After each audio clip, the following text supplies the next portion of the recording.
Hello, स्वागत है आपसे का ITS का जी स्टडी यूट्यूब चैनल में। और इस वीडियो में हम लोग IT second year engineering drawing का इम्पोर्टेंट क्वेश्चन को करेंगे, जो आपको CBT कंप्यूटर बेस्ड एग्ज़ाम के लिए आपका इम्पोर्टेंट रहेगा। देखिए, जितना जो क्वेश्चन है ऑल ट्रेड के लिए है, ये सभी छात्रों के लिए है। तो आप इंजीनियरिंग ट्रेड के जितने जो छात्र हैं, आप लोग इलेक्ट्रीशियन, फिटर, मैकेनिक, ये सब जितना जो है आप लोग बने रहेगा वीडियो के एंड तक। और यहाँ पे क्वेश्चन को समझिए आप लोग। चित्र में दी गई यहाँ पे रीमर का प्रकार बताएं। यहाँ पे ये हम 18 नंबर से चल रहे हैं, कल के वीडियो में हम लोगों ने कर चुके हैं। जो यहाँ पे 5 से यहाँ पे 17 नंबर तक क्वेश्चन हम लोग 17 नंबर तक कर चुके हैं, और आज 18 से करेंगे। ठीक है, चलिए यहाँ पे देख लीजिए। चित्र में दी गई रीमर का प्रकार यहाँ पे पूछ रखा है। आप लोग पता होगा रीमर जो है यहाँ पे निम्नलिखित प्रकार होते हैं। और रीमर का ये जो आपके सामने दिया गया है चित्र, ये कौन सा है रीमर का? फ्लोडेड मशीन यहाँ पे रीमर है, या यहाँ पे एडजस्टेबल मशीन रीमर है, या यहाँ पे सेल मशीन रीमर है, या टेपर मशीन रीमर है। 4 ऑप्शन है, और इसको आप लोग समझिए गौर से और बताइए। देखिए, यहाँ पे चित्र यहाँ पे दिया गया है, यहाँ पे 2 चित्र दिया गया है। और ये जो आपके सामने यहाँ पे रीमर दिया गया है, ये एडजस्टेबल मशीन रीमर है। कौन सा है रीमर? एडजस्टेबल, यहाँ पे एडजस्टेबल मशीन रीमर, ध्यान में रखिएगा। चलिए यहाँ पे अगला है, यहाँ पे माइक्रोमीटर से है आपका। जो आप लोग माइक्रोमीटर, हम कल ही के वीडियो में ही हम आपको बताए थे, जो माइक्रोमीटर होता है वो क्या होता है, क्या मापता है। देखिए यहाँ पे ये है माइक्रोमीटर। चित्र में कौन सा माइक्रोमीटर यहाँ पे प्रदर्शित किया गया है? देखिए आपके सामने माइक्रोमीटर है, और ये प्रदर्शित करने के लिए पूछ रखा है ये माइक्रोमीटर कौन सा माइक्रोमीटर है।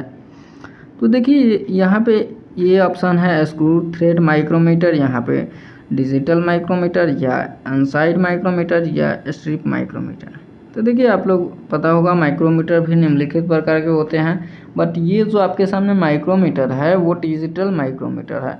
कौन सा माइक्रोमीटर है? डिजिटल माइक्रोमीटर, जो ये बताता है अधिकतर यहाँ पे स्पिंडल यहाँ पे लगा होता है। और ये जो है हम हाथ से भी इसको हम नचाते हैं, रेचेट टॉप है।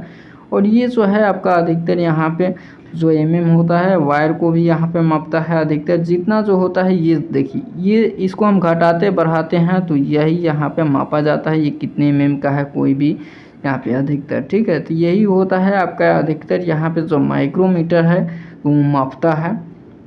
ये व्यास को भी अधिकतर, ये जो जितना जो व्यास है, ये कितना का मोटाई है, ये सब मापता है। ठीक है, आशा करता हूँ ये समझ में आया होगा। चलिए, चित्र में कौन सा पंच जो है, ये आपके सामने एक पंच है, पंच दिया गया है।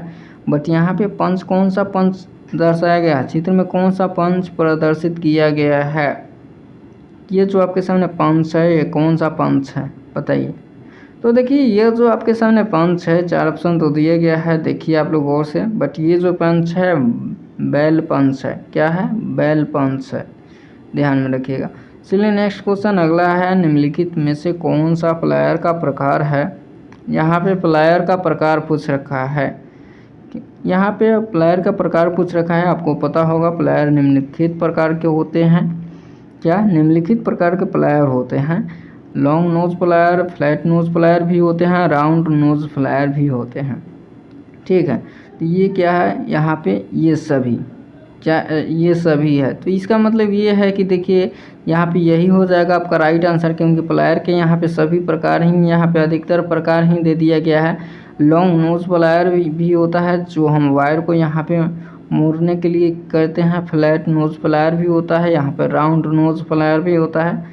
तो ये सब प्लायर का प्रकार है, जो आप लोग ये वायर के ही नहीं, अधिकतर यहाँ पे फीटर में भी प्लायर का उपयोग किया जाता है, ऐसा नहीं है। चलिए यहाँ पे देख लीजिए, चित्र में प्रदर्शित यहाँ पे क्या है?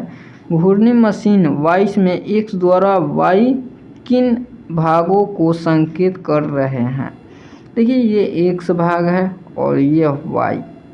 यहाँ पे देख लीजिए, यहाँ पे जो ये वाइस दिया गया है, ये मशीन वाइस है। घूर्णी मशीन वाइस आपके सामने यहाँ पे दिया गया है, जो यहाँ से हम घुमाते भी हैं, घुमा करके हम वाइस को, जॉब को जो है हम यहाँ पे किसी जॉब को जकड़ते हैं। वॉइस का काम वही होता है पकड़ने जकड़ने का यहाँ पे काम होता है। वॉइस की मदद से हम जो कोई जॉब होता है उसको हम जकड़ लेते हैं और उसको जो है हम क्या तो हम कट करते हैं। बाय द वे आपको कभी कभी फिटर में आप लोग देखते होइएगा कि यहाँ पे वॉइस को यहाँ पे रखा जा जॉब को रख दिया जाता है और यहाँ पे कटा जाता है। तो जो यहाँ पे वॉइस को जो है वॉइस से यहाँ पे वॉइस से जकड़ लिया जाता है जॉब को और यहाँ पे जो रेती होता है ब्लेड होता है इससे हम अच्छे तरीके से काटते हैं। तो यही यहाँ पे पूछ रखा है एक्स वाई द्वारा भाग यहाँ पे संकेत दिया गया है और इसका ये दोनों का नाम बताना है कि क्या है।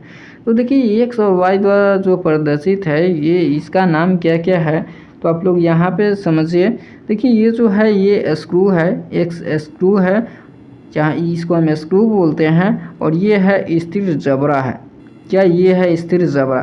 क्या देखिए यहाँ पे एक बार और से, इसको हम स्क्रू बोलते हैं और इसको हम जबड़ा बोलते हैं, जो यहाँ पे किसी जॉब को यहाँ पे जकड़ता है जबड़ा द्वारा। ठीक है, तो ये है आपका, बस यही है एक्स और वाई का यहाँ पे इंगित। चलिए नेक्स्ट क्वेश्चन यहाँ पे है, देख लीजिए यहाँ पे चित्र में कौन सा औजार प्रदर्शित किया गया है। देखिए ये आपके सामने टूल्स दिए गया है। ये जो टूल्स है ये कौन सा टूल्स है बताइए। आपके सामने ये टूल्स दिया गया है और यदि आप बुक उठा करके पढ़ते होइएगा टूल्स से रिगार्डिंग तो आपको ये पता हो। तो ये जो टूल्स है ये कौन सा टूल्स है बताइए जल्द से जल्द। 4 ऑप्शन दिया गया है। ऑप्शन ए है स्पैनर है, बी है क्रैम्पिंग टूल और यहाँ पे सी है रिंच है या पंच है। रिंच, पंच, स्पैनर से या क्रैम्पिंग टूल। देखिए ये आपके सामने जो दिया गया है इसको हम बोलते हैं क्रैम्पिंग टूल। क्या बोलते हैं? क्रैम्पिंग टूल बोलते हैं। ध्यान में रखिएगा ये सब सवाल टूल से रिगार्डिंग एक भी क्वेश्चन आपको छूटना नहीं चाहिए और यदि सीबीटी एग्जाम में टूल से रिगार्डिंग भी नहीं छूटना चाहिए और सिंबल से रिगार्डिंग। ठीक है, चलिए यहाँ पे हथौड़े के जो आपका हैमर होता है, हैमर के ऊपरी भाग को पिन तथा निचले भाग को फ्रेम कहते हैं। ठीक है, हाँ कहते हैं, सही बात है। इन दोनों के मध्य जो होता है हैंडल को लगाने वाला भाग क्या कहलाता है? देखिए यहाँ पे क्या पूछ रखा है, जैसे कि एक हम टूल्स यहाँ पे बनाने का प्रयास करेंगे, भले यहाँ पे हैमर बनाने का प्रयास करेंगे, बॉल पिन हम हैमर हम बना लेते हैं और इसको आप समझिएगा ये क्या पूछ रखे हैं यहाँ पे, इसको आप समझिए। अच्छे तरीके से नहीं बन पाएगा बट आपको हम समझाने के लिए यहाँ पे हम बना रहे हैं, यहाँ पे देखिएगा। ठीक है, ये आपका पिन हो गया और इसी को हम हैंडल एक दे देते हैं। यहाँ पे अच्छे तरीके से नहीं हो पाएगा बट इसको हम हैंडल दे देते हैं। चलिए यहाँ पे देख लीजिए ये हैंडल हो गया। ठीक है, हैंडल हो गया। चलिए अब यहाँ पे देखिए ये आपका टूल्स हो गया, सॉरी यहाँ पे टूल्स है लेकिन इसको हम हैमर बोलते हैं। तो ये बॉल पिन हैमर है। ठीक है, तो देखिए ये आपका ऊपरी वाला भाग को हम बॉल बोलते हैं और नीचे वाला भाग को जो है हम फ्रेम बोलते हैं। ठीक है, निचले वाला भाग को, और ये आपका हैंडल है। ठीक है, ये हैंडल है जो आप हाथ से पकड़ते हो। तो इन दोनों के मध्य जो है हैंडल को लगने वाला भाग क्या कहलाता है? क्या पूछ रखा है यहाँ पे?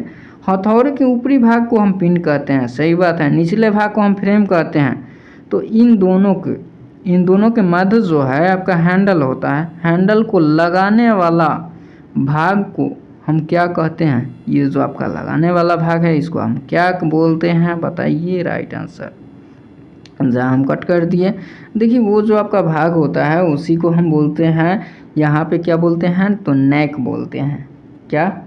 नहीं, नेक नहीं बोलते हैं, वेज बोलते हैं। क्या बोलते हैं? वेज। सही, राइट आंसर ये हो जाएगा आपका, वेज बोलते हैं। सॉरी यहाँ पे नेक नहीं होगा, वेज होगा। क्या वेज होगा? वेज होगा, ध्यान में रखिएगा। ये बॉडी तो आपका वही है, हो गया पूरा बॉडी हो गया। चीक यहाँ पे नेक ये सब नहीं होगा, यहाँ पे नेक ये सब तो बता दिया गया है। यहाँ पे वेज होगा, जो आपका हैंडल का यहाँ पे जो होता है हैंडल का लगाने वाला पार्ट जो होता है वेज होता है। ठीक है, चलिए नेक्स्ट क्वेश्चन अगला आपके सामने है और इसको आप देखिए और समझिए। चित्र में प्रदर्शित वेल्डरिंग औजार को पहचानिए। यहाँ पे जो है वेल्डरिंग औजार यहाँ पे पूछ रखा है कि इसको आप पहचानिए। वेल्डरिंग औजार जो है ये कौन सा वेल्डरिंग औजार है?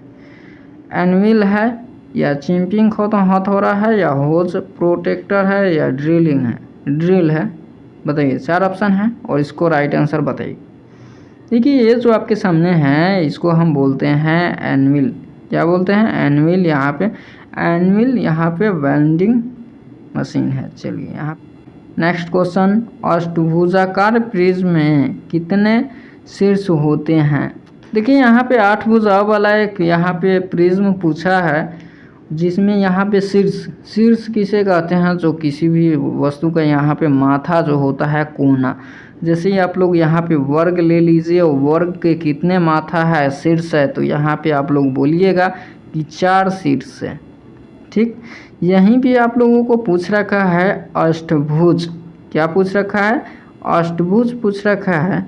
और इसको यदि यहाँ पे पूछ ले, यहाँ पे अष्टभुज के कितने यहाँ पे पूछ रखा, अष्टभुज प्रिज्म में कितने शीर्ष होते हैं? देखिए तो यहाँ पे 8 भुजा हो गया, 1 2 3 4 5 6 ही भुजा हो गई। यहाँ पे अष्टभुज बनाना है। अष्टभुज इससे और यहाँ पे लमरा देंगे, आगे कर करके बढ़ा देंगे, तो ये तो हो जाएगा अष्टभुज। ठीक है, तो ऐसे ही बनता है। और यहाँ पे प्रिज्म पूछ रखा है, अष्टभुज प्रिज्म में कितने शीर्ष होते हैं माथे? तो देखिए ये तो यहाँ पे प्रिज्म बनेगा तो 8 को और बढ़ जाएगा, और पहले से आपका 8 रहेगा, ये 16 हो जाएगा। कितना होगा? 16। याद रखिएगा, अष्टभुज जो प्रिज्म होता है उसमें कितने शीर्ष? तो 16 शीर्ष, याद रखिएगा। ठीक है, 16। चलिए आशा करता हूँ ज़्यादा क्वेश्चन नहीं रखे हैं। आशा करता हूँ आपको वीडियो समझ में आया होगा, क्वेश्चन समझ में आया होगा। तो एक लाइक कीजिएगा, चैनल पर नया हो तो चैनल को सब्सक्राइब कर लीजिएगा। अगला वीडियो हो या अपडेट हो या कुछ भी हो तो आपको मिलता रहेगा। मेरा एक टेलीग्राम चैनल है ITI SKC study, ITI SKC study, उसको भी आप ज्वाइन कर लीजिए, ताकि आपको आगे चल के आपको आगे चल के यहाँ पे आसानी हो के जो कोई अपडेट आए या इन्फॉर्मेशन हो तो आपको मिलता रहे। ठीक है, चलिए मिलते हैं नेक्स्ट वीडियो में। वीडियो अंत तक देखने के लिए आपका बहुत बहुत धन्यवाद।